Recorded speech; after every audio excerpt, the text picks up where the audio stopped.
A dark field, corn towering over a person's height, the wind barely brushing through the stalks, and total silence all around. Then suddenly, that silence is cut through by the glow of flashlights. People are searching for a girl who disappeared just a few hours earlier. And then they see it, a bright bicycle lying in the dirt. Nearby, there are items that don't belong to her, broken corn stalks and blood, all of it less than 500 feet from her home. But the girl is nowhere to be found. She had been seen just minutes before. A warm summer evening, still light outside. She's riding home saying she'll be fine on her own. A normal ride, a normal decision, the kind that in an instant changes everything. What could have happened in such a short span of time? Who would attack someone in the middle of an open field? And how do you vanish just steps away from your own home without leaving a single trace? And the most chilling part, the answers were much closer than anyone could have imagined. Today, we're in the small, quiet village of Metamora, Ohio, the home of 20-year-old Sierra Jachin, a student at the University of Toledo College of Business. Her family says she was impossible to miss, always loud, full of energy. She loved being in the spotlight and entertaining everyone around her. She was the oldest in the family, followed by two brothers and two sisters, and she shared a particularly close bond with her mom, Sheila. Her mother would later say that life with Sierra was never quiet, never boring, and honestly, Sierra could even laugh at herself if it meant making everyone else smile. She never took things too seriously. Friends would joke that even as a teenager, she might dance down the school hallways in a cheer uniform, even though she wasn't on the team, just to make people laugh. It was during high school, at just 13 years old, that she met Josh Kaczynski. It started as a young first love, but fast forward 7 years, and they were still together, stronger than ever, and already talking about getting married after college. They shared a love for sports, the outdoors, and traveling. Josh would later joke that he rarely won arguments. Sierra had a strong personality. She was incredibly independent and confident, and once she made up her mind, changing it was nearly impossible. Her Aunt Tara said Sierra had a way of making everyone feel comfortable. Even someone quiet and reserved would open up around her. You could take her anywhere and she'd somehow leave, having made a new friend. With its winding roads and scenic views, Metamora was the kind of place that felt perfect for long walks and bike rides. That evening, Sheila wanted Sierra to stay home and talk about her plans after college, but Sierra had just gotten a new purple bike, and on a warm summer day like that, she had no intention of staying inside. Earlier, she had spent time with Josh, and later that evening, they headed out toward home, him on his motorcycle, her on her bike. At 6:43 p.m., Josh posted 2 videos of them together on Snapchat. The ride home was about 7 miles, and with only a few left, Sierra told him she'd finish the rest on her own. The evening was calm, warm, and still light outside. Josh rode alongside her for a few more minutes, but Sierra insisted he turn back. They kissed goodbye, and he told her to text him when she got home. He watched as she disappeared down the road, surrounded by towering cornfields, not knowing it would be the last time he'd ever see her. Back at home, he waited for her message, but nothing came. At first, everyone assumed Sierra was either still with him or had already made it back. But as the sun went down and the temperature started to drop, it became clear something wasn't right. They had simply misunderstood each other. And then, panic set in. Her phone was already going straight to voicemail. She was wearing shorts, a neon top, and a Fitbit. Her bike was bright, easy to spot, but all around her stretched miles of dark cornfields. After about an hour of searching and calling her name, they contacted the police. At 11 p.m., she was officially reported missing, and by 3 a.m., a large-scale search was underway. Flashlights, K9 units, search teams combing through the land. The fields felt endless, everything looking the same in the dark. And then a reflection. It was her bicycle, lying on the ground. Nearby were items that didn't belong to her: 2 pairs of glasses, a screwdriver, and a box of fuses. There were motorcycle tracks cutting through the field, broken corn stalks, and blood. It was obvious a struggle had taken place here, and Sierra had been forced off the road, and all of it less than 500 feet from her home. The area was immediately secured, and the Federal Bureau of Investigation was called in. One agent later said it just felt like you knew right away. This was an abduction site. Josh was the first person investigators looked into, but he was quickly cleared. He had an alibi. Still, he couldn't shake the guilt. Data from her phone and Fitbit revealed almost nothing, just a single signal ping from a few miles away. And that's when the worst possibility started to take shape, an abduction. There had been similar cases in the area before. Some victims had even been found as far away as Las Vegas. The biggest problem? This was a remote area with no cameras. If she had been taken hours earlier, she could already be hundreds of miles away. Police kept details limited, and her family was left calling anyone they could think of, hoping for a simple explanation. But instead, a new lead emerged. A local resident came forward saying that earlier that night he had found a motorcycle helmet on the side of the road. At the time, it didn't seem important, but now it felt different. There was blood on it. 48 hours passed. The reward climbed to $100,000. Police began going door to door, and that's when they reached a neglected property with several outbuildings. That's where 57-year-old James Worley lived. And the moment he opened the door, it was clear he wasn't happy to see them. Guys, quick pause for just a second. I'm really curious where you're watching from, so drop your city in the comments and let me know what time it is for you right now. Appreciate it, and I'll get right back into the story. I know we just kind of showed up, so we... Well, yeah, you kind of showed up. It's a bad reason that you're here, obviously. Yeah. I do the best I can each day with what I got within month. But I'm not out there stealing chicks, robbing chicks, stealing people. When investigators asked where he had been the night Sierra disappeared, he unexpectedly said he had been in that exact area. He claimed his motorcycle had broken down right where Sierra's bike was later found. According to him, he even considered taking her bicycle to get home, but changed his mind and instead pushed his motorcycle back. He also said he had lost his helmet, a screwdriver, and a box of fuses along the way, but he insisted he never saw Sierra. One of the detectives later admitted the story was so strange, he had to stop himself from reacting. Up until that moment, none of the items found at the scene had been made public. But one thing was clear, he had just placed himself right at the scene, and no matter how he tried to explain it, nothing about his story made sense. Still, it wasn't enough for a search warrant or an arrest, so they had to leave. Neighbors didn't have anything good to say about James. He had an intimidating presence and made people uncomfortable. He paid far too much attention to young girls, and families didn't let their kids play anywhere near his house. One neighbor later said, "You knew who he was and where he lived, but you didn't really know who he was."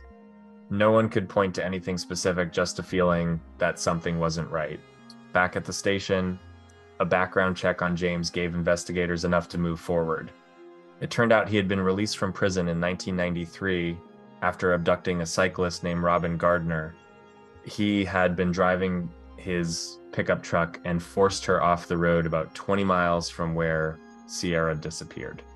He got out, pretended he was there to help, but instead pressed a screwdriver to her throat and tried to drag her into the truck, threatening to kill her if she resisted.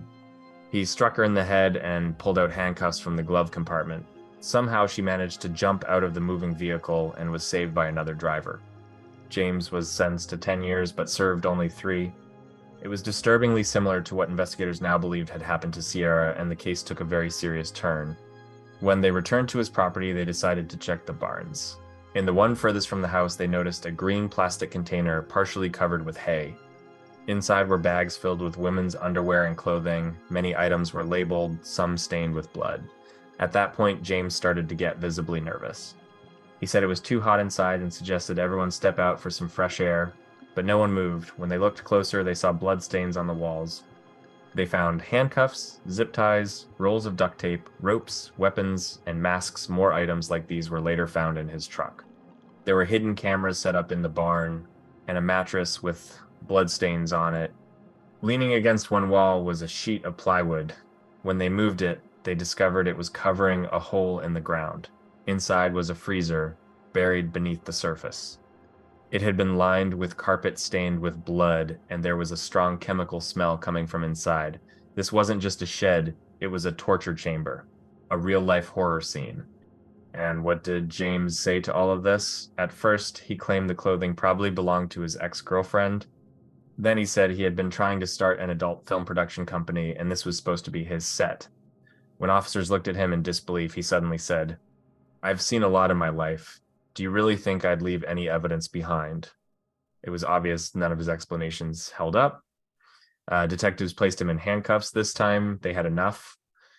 He was arrested on suspicion of abducting Sierra. Inside the main house, they found a letter he had written to his court-appointed therapist. In it, he wrote that with each abduction, he had been learning, and that next time he would bury the victim several miles away from his home. Just days into the search, drones picked up a disturbed patch of soil in a nearby cornfield. It looked like a freshly dug and refilled hole. The search dogs reacted immediately, and in that moment, everyone knew the outcome would be tragic. Sierra Johann had been found. She was buried in a shallow grave. Her hands were restrained with handcuffs, her ankles tied with rope and pulled back toward her wrists. She was wearing a diaper. She died from asphyxiation within minutes, suffocated by a plastic gag that was still in her mouth. It had been forced in so violently that it broke her tooth. The medical examiner later stated there was no evidence of sexual assault, but one thing was undeniable: the cruelty and inhumanity of what was done to her were beyond comprehension. Investigators had to step away just to process what they were seeing. Later that night, Sierra's family received the call. Sheila would later recall how everyone in the room held their breath before Sierra's father answered the phone. The silence that followed was overwhelming. She described it as a deep, dark emptiness, like everything just stopped. When the call ended, no one said a word. But honestly, there were no words left to say. 20-year-old Sierra Joggin went missing Tuesday night during a bike ride. The Fulton County Sheriff says authorities located the body in an area around County Road 7 Friday night. Positive identification will be made through either fingerprints or DNA, but at this time, we strongly believe that this is Sierra. Local, state, and federal investigators searched the grounds and ponds in that area, including the nearby home and barn of the suspect, James Worley, who is currently charged with abduction. The only suspect in the abduction and murder, 57-year-old James Worley, was thankfully already in custody. Soon, the forensic results started coming in. Phone data confirmed that James had been in the exact same area at the time Sierra disappeared. The mattress in his barn, the rope, the duct tape, and the motorcycle helmet, all of it carried both his DNA and Sierra's. His recent internet searches painted an even darker picture, including terms like hitchhiker, helpless, gag, rape, and hogtied. James Worley was charged with 19 counts, including murder, kidnapping, tampering with evidence, and abuse of a corpse. He was held without bail and pleaded not guilty to every single charge. Investigators laid out a chilling sequence of events. Based on phone data, they were able to place him right near the point where Sierra had been riding alongside Josh. They believe that after seeing the two of them part ways, he followed her for a short distance. At some point, he stopped his motorcycle and struck her in the head with his helmet. Then, he dragged her into the cornfield, likely threatening her with a screwdriver just like he had done years earlier in the case of Robin. After that, he restrained her. At some point, he called his brother and asked for a ride home, claiming something was wrong with his motorcycle. Once he got back, he got into his van and drove out again, this time alone, and took her to the barn. And honestly, even thinking about it is disturbing. After nearly a year and a half of court hearings, this trial is almost here. January 16th is when it begins. Today was another pretrial. On this day, another pretrial hearing took place. From the very beginning, the prosecution, along with Sierra's family, made it clear they were seeking the death penalty. The amount of evidence against him was overwhelming. Everyone knew the trial would be incredibly painful to sit through, but also deeply convincing. His defense team tried to argue that there may have been another person at the scene. Investigators had found unknown DNA under Sierra's fingernails. They claimed that if someone else had been involved, it would be impossible to say with certainty whether James was the killer or just an accomplice. But the reality was that DNA could have come from almost anything. Every piece of DNA found inside his barn belonged to him and to Sierra. The prosecution focused heavily on that barn and on what he had done to Robin all those years ago. In their view, that alone showed exactly who he was. They called multiple witnesses to testify, including Sheila, Josh, and Robin, the woman who survived James's attack back in 1990. The defense, on the other hand, called only 2 witnesses. Get in the truck or I'm going to kill you.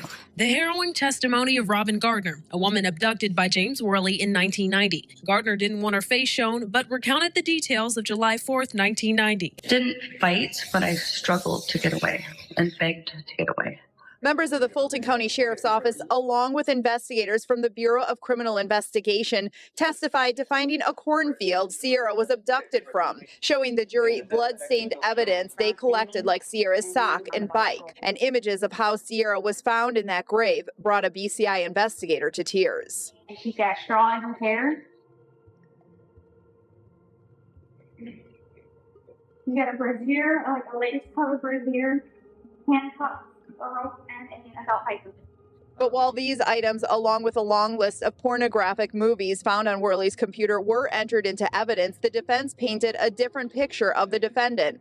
Worley's longtime friend testified Worley was interested in starting up a porn studio to generate money. So he was going to run it as an LLC? Something, yeah. No. Something like that? Right. Run it as a business, not as a hobby. Yeah. His attorneys described him as a deeply traumatized man with serious mental health issues.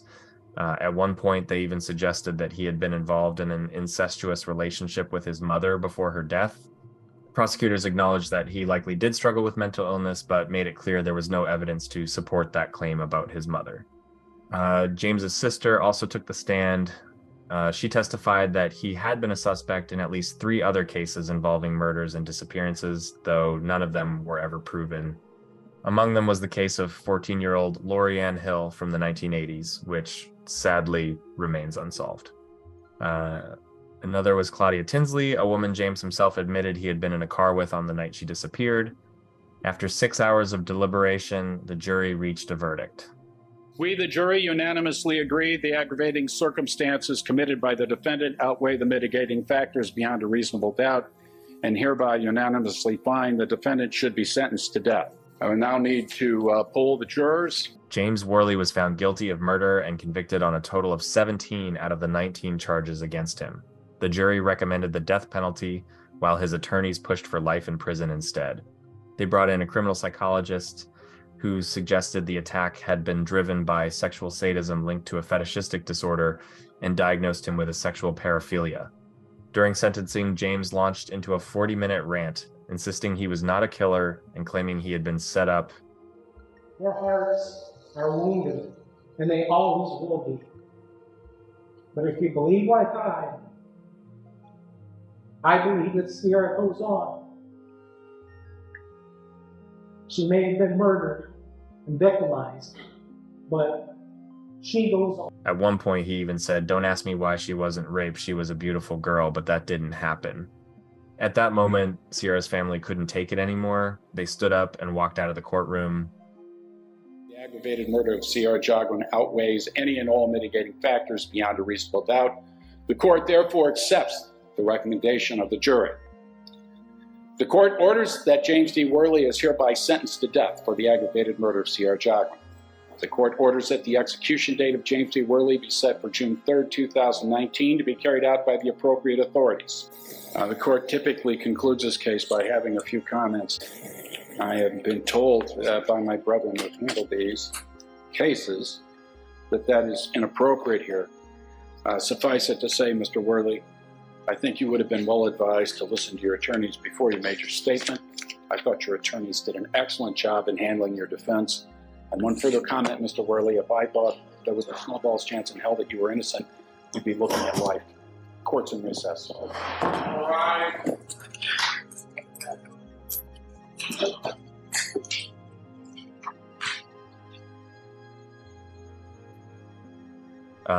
The judge upheld the jury's decision. James Worley was sentenced to death, with the execution initially scheduled for 2019. But after a swift appeal was filed, it was postponed. The appeal was ultimately denied, and his execution is now set for May 20th, 2025. All right, this is going to not be easy, but I'll get through it. So needless to say, this has been a long 4 weeks. Having to sit through the detailed testimony, piles of evidence, and the learning of what this killer and past violent offender, was really important to us, past violent offender, did to our beautiful Sierra. It was gut-wrenching. Our hope through this painful process was to find justice for Sierra. Justice for her abduction and murder, justice for our family, and justice for the amazing community that so many of us live in. I want to express to you how pleased we are that justice has been served today, and this murderer was found guilty on all counts. In a civil wrongful death lawsuit, Sheila was awarded ownership of James's property along with $3.6 million in damages. She said she would most likely never see that money, but the fact that his property now belonged to her mattered far more. And she made one thing clear: she wanted it torn down. "I won't lie," she said. "There's a certain kind of emotional relief in destroying and burning something you hate that much. We're waiting for the moment when we can clear away that darkness and make space for light." She hopes the land can become something positive in Sierra's memory rather than a reminder of what happened there. Meanwhile, investigators continued searching the surrounding area for any clues that might lead to new information and possibly other victims. In December 2018, lawmakers unanimously passed what became known as Sierra's Law, Ohio Senate Bill 231. The law created a database accessible to both law enforcement and the public, allowing people to identify dangerous offenders in their area. It also gives police the authority to question potential suspects within the first 24 to 48 hours after someone is reported missing. By 2021, more than 2,000 offenders had already been registered in the system. And one question still lingers to this day: were there other victims besides Robin and Sierra? Police believe the answer is yes. They continue to investigate his past, revisit cold cases, and review any reports connected to him. Robin said, "I don't believe someone like him could go 26 years without doing something like this. You don't just do it once, suppress it, and then come back decades later. For a normal, mentally healthy person, that makes no sense. I know what he's capable of." Investigators have said that just looking at his property was enough to understand it had been deliberately set up for abduction, confinement, and violence against multiple women, all in a way that no one would hear them and no one would find them. Beyond changes in the law, Sierra's hometown continues to honor her and remember her life year after year. At her former school, Evergreen High School, a memorial plaque has been installed, along with a tree planted in her honor and a scholarship established in her name. The organization Justice for Sierra, created by her family, has become a nonprofit. It now runs self-defense classes in schools and teaches safety awareness. Her boyfriend Josh has also become deeply involved. He founded an initiative called Keeping Our Girls Safe, which offers training programs and works alongside emergency services. Every year, the community holds a 5-kilometer charity run in her memory called Jogging for Jockin', along with a memorial motorcycle ride that brings together hundreds of participants, covering 40 miles in her honor. Thinking about what Sierra went through in the final moments of her life brings not only deep sadness, but a kind of physical sickness.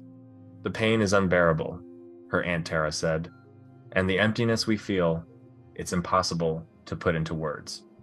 But I want him to know one thing: he may think he broke us, but our family is stronger than he'll ever understand.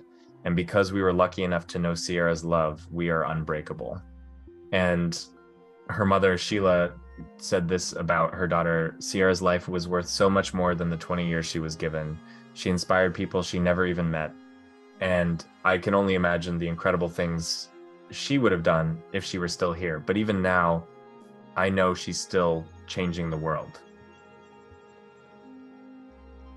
And that's where this story comes to an end. But cases like this are a reminder that reality can sometimes be far more terrifying than anything you see in movies or fiction. Behind every story like this, there are real people, real events, and questions that sometimes are never fully answered. If you found this video interesting, make sure to support the channel, leave a like, share your thoughts in the comments, and subscribe so you don't miss what's coming next. There are many more mysterious, chilling, and incredibly gripping stories ahead.